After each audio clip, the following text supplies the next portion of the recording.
समय पूरी दुनिया भर में, चाहे मामला धर्म का हो, मामला मठों का हो, मंदिरों का हो, या किसी बहुत प्राचीन धरोहर का हो,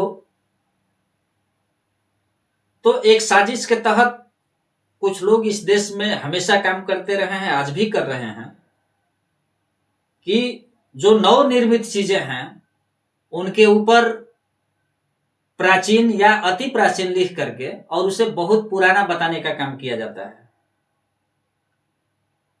चीजें 100 साल या 100 साल से भी कम की होंगी या 200 साल की होंगी।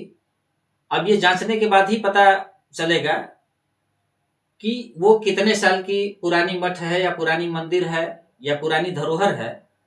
लेकिन बहुत सारी नई चीजों का निर्माण देश भर में, दुनिया भर में कुछ लोगों के द्वारा चल रहा है और उस पे अति प्राचीन या प्राचीन लिख करके उसे बहुत प्राचीन बताने का काम किया जाता है। जबकि सच्चाई यही है कि यहां कोई चीज वैज्ञानिक तर्कों के आधार पे, वैज्ञानिक तथ्यों के आधार पे, विज्ञान ने पूरी दुनिया को बहुत कुछ दिया है और बहुत सारी चीजें उसने खोजी हैं और अनवरत रिसर्च चल रहा है पूरी दुनिया भर में हर चीज पे। सभी वैज्ञानिक संगठनों का अलग अलग काम है, अलग अलग सब्जेक्ट है। तो ये जांच का विषय होता है कि कौन धरोहर, कौन मंदिर, कौन मस्जिद या कोई भी धर्मस्थल कितनी प्राचीन है, उसकी एक कसौटी है, उसके जांचने के सूत्र हैं।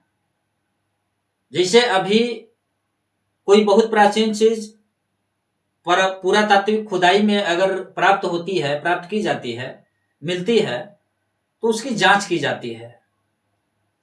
कितना हजार या कितना लाख या कितना करोड़ वर्ष वो चीजें पुरानी हैं, उसकी जांच करने की कार्बन डेटिंग की जो व्यवस्था है, उसके तहत पता लगाया जा सकता है या पता लगाया जाता है कि यह वस्तु कितनी प्राचीन है। उसके आधार पे जब वहां एक मुहर लगती है, तथ्यों के आधार पे जांच करने के बाद पता चलता है कि यह कितने लाख या कितने करोड़ वर्ष पुरानी है, तब लोगों को बताया जाता है कि यह इस विधि के द्वारा जांच की गई और इतनी वर्ष पुरानी है। लेकिन यहां तो लंबे समय से, सदियों से एक सिलसिला जारी है कि कोई नई चीज गढ़ देना और उस पर सिर्फ अति प्राचीन लिख देना। तो किसी चीज पे अति प्राचीन लिख देने से वो अति प्राचीन या प्राचीन नहीं हो सकता है।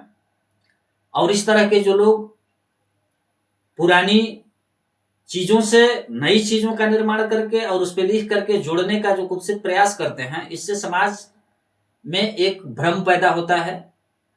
तो इस तरह का भ्रम पैदा करना, गलत कोशिश करना बंद लोग करें। और जो लोग इस तरह के भ्रम में आ करके उस पर विश्वास करते हैं, तो ये उनके साथ बहुत बड़ा धोखा है। वो धोखे का शिकार हो सकते हैं। तथ्यों की बिना जांच किए किसी भी चीज को बिना जाने माना नहीं जा सकता। यह कसौटी है तथागत बुद्ध की।